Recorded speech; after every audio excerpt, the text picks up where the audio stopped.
Welcome back, everybody. Today we're going to be talking about Maton guitars. Actually, in particular, we're going to be talking about Tommy Emmanuel and the collection of killer guitars from Maton.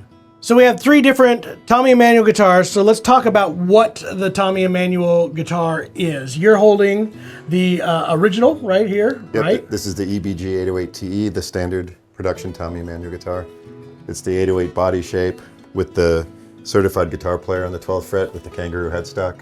Yep. The CGP, that's a really cool thing, and I don't think everybody understands that. That was an actual certification from Chet Atkins, and Tommy is one of the very few elite players that actually are certified guitar players. So that's really cool that that was put in there. Sorry, didn't mean to interrupt you, but I thought that was cool. The kangaroo was the other touch on the headstock with the CGP. I don't understand what the connection of that is at all. The Australia.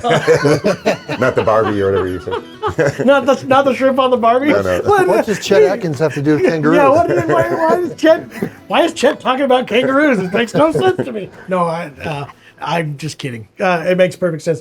History, obviously heritage of both him and Maton guitars, That's kangaroos, right. I get it.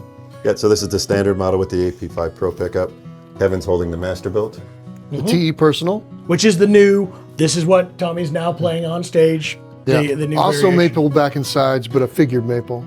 And then we got this brand new guitar. So explain this, because everybody knows that's the body shape Tommy's been playing. This is the one that we see. So now we got a jumbo. Yeah, Tommy wanted to change it up a little bit. You know, these have been in production for a little while, and Tommy enjoys experimenting with different sounds. And why wouldn't he? Yep. So he is a certified guitar player. I don't know. That's right. So we made him a few different ones for him to check out, and the winner was the jumbo. And I can see why. This is an absolutely incredible sounding guitar. So much overall volume depth. It's going to give a different kind of punch to what he's doing. Rosewood back and sides, you know, the spruce top. It's a great sounding guitar. This is probably my favorite. So again, let's go down the specs. We said it's Indian rosewood sides and back. Yep. Sunburst. Is it a Sitka top? It's a 3A Sitka top. Okay. Yep, and Indian rosewood, like you said. The nice binding. All wood binding. Yep. Gloss neck on here, which I personally love. I think this feels great. I'm a big gloss neck person. Still going to have the same pickup system in here. Still the AP5 Pro, same neck shape. So let's break down the AP5 just a hair. So tell us how it works. What is the magic of this system, and why does Tommy love it so much? Okay, so first thing is the input jack is not on the end pin like a lot of acoustic guitars. It's a special jack. And we're not going to be worried about this? Not at all. Okay. It's super reinforced. Even if you step on your cable, you're not going to end up with the jack hanging down. Good. So it's this reinforced. is great, because I know somebody out there is going to be all worried about It's for the tone. It can't replicate the tone through the input jack. It's a special jack. Gotcha. When you plug in the cable into the guitar, the first thing you'll look for is the red light here. Should light up for about 3 or 4 seconds, and then you'll see it fade out. That means it's good, the batteries are good. If the light were to remain on, that means it's time to change the batteries. It gives you a warning. And what happens is the sound will eventually sort of distort. And if you look down at your preamp, you'll see the red light on. That means the batteries are dying. We're done. Okay, the batteries are 2 AA batteries, which last quite a long time.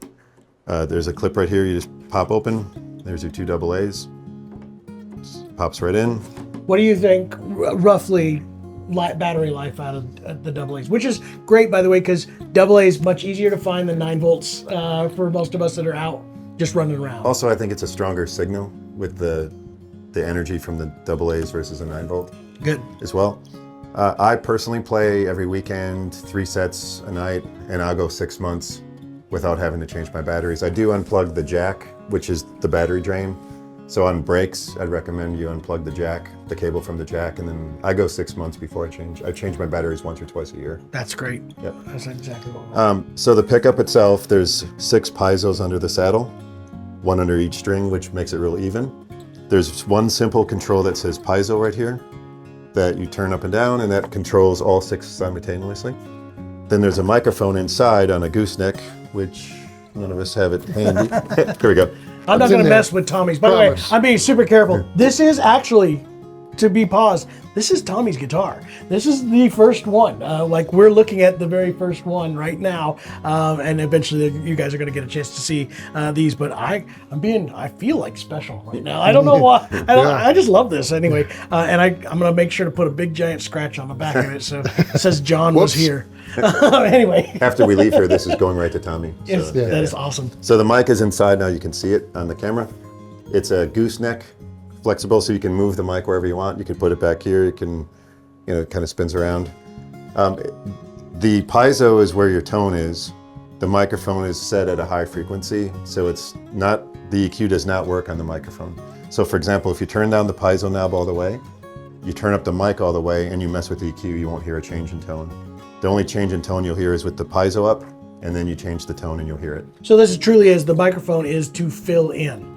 And I think you were telling me beforehand, it's not as essential as a certain spot for that microphone to sit. It works very well pretty much everywhere inside there, so there's not a magic spot that you need to have that at. Yeah, everybody has their preference. I just recommend that you probably don't want it exposed, because if the amplifier speaker is aiming here, you're going to get faster feedback. So I like to just kind of grab it and tuck it underneath the sound hole there so it's just hidden.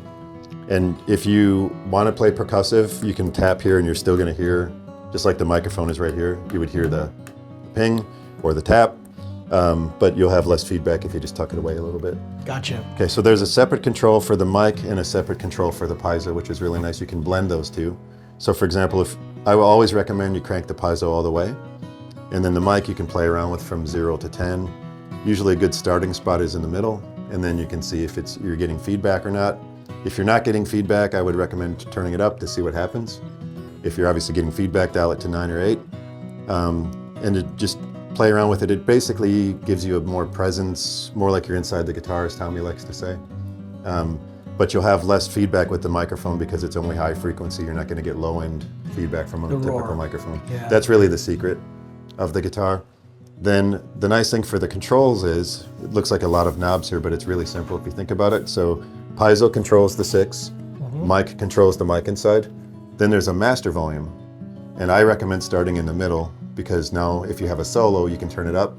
If you want to tune, you can turn it down, and then when you're done tuning, you go back to the middle, and you should be in right where you need to be. Yeah. Yep.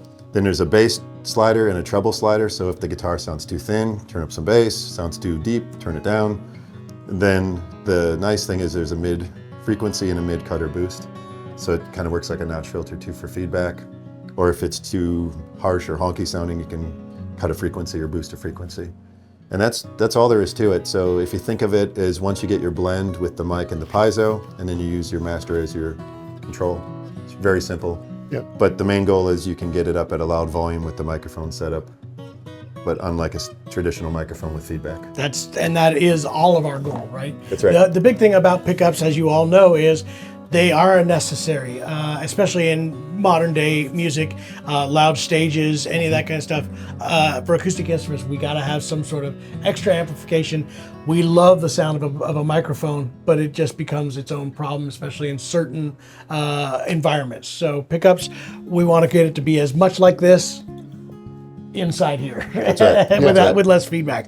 So that is awesome. Now, one thing I want to point out, and we know this, and you may not already, these two screws, this is not something you want to mess with. In fact, I love that there is an actual sticker when you purchase this guitar, and we've talked about this with all our sales guys, is don't mess with that. And unless it's somebody that knows what they're doing, or you know what you're doing and need to do it, you should not need to mess with these two screws. They are there for the pickup. This is not your adjustable saddle that we've seen on other guitars before. It's just the contact for the piezo. So if you change that, you'll lose contact or have too much contact, and it'll be back. Yeah, so it won't change your action. Don't do it. Just don't do it. I by the way, I learned this lesson accidentally in trying to work on somebody's guitar that I shouldn't have been working on.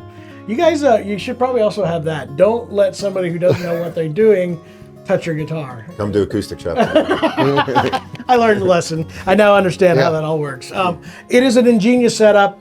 This is something that does set apart Maton guitars from a lot of others. Is this a great system? And it's so fitting that we're talking about the Tommy Emmanuel, because he was part of the team that drew you know, the manufacturers to build this pickup setup. That's right. So that is very, very cool. And this is what he's using. So now we got this new opportunity to see this new guitar there. We've seen this guitar on the road with Tommy. Now we got this one, and soon to be seeing this one in conjunction, I assume, Yes. with those guitars, which is really cool. All part of the new Masterbuilt collection. Absolutely great guitars. I think I'm loving this one. So do we just not send it to Tommy and not just I'll send him this and paint it separate. Let's do that. Let's do that. No, we're literally supposed to send it to him right after this. But number 2 will be better. We'll send you that one. Yeah. Wow, I bet he's gonna love that. Hey, by the way, Tommy, mine's better. No, this is very fabulous. Loving the new Maton guitars. Thank you guys for bringing me, and thanks for bringing me Tommy's guitar. Again, he's gonna enjoy that John was here on the back. Yeah. It's gonna be great. Well, guys, the new Masterbuilt collection is absolutely incredible. If you are enjoying this video, please check out this other video. We actually had these guys in here. We discussed why Maton guitars, why the Acoustic Shoppe, and we went through the entire line. If you want to know more about what they're all about, including the new Masterbuilt line, make sure to click this video right here and check it out. And yeah, we will see you on the next video.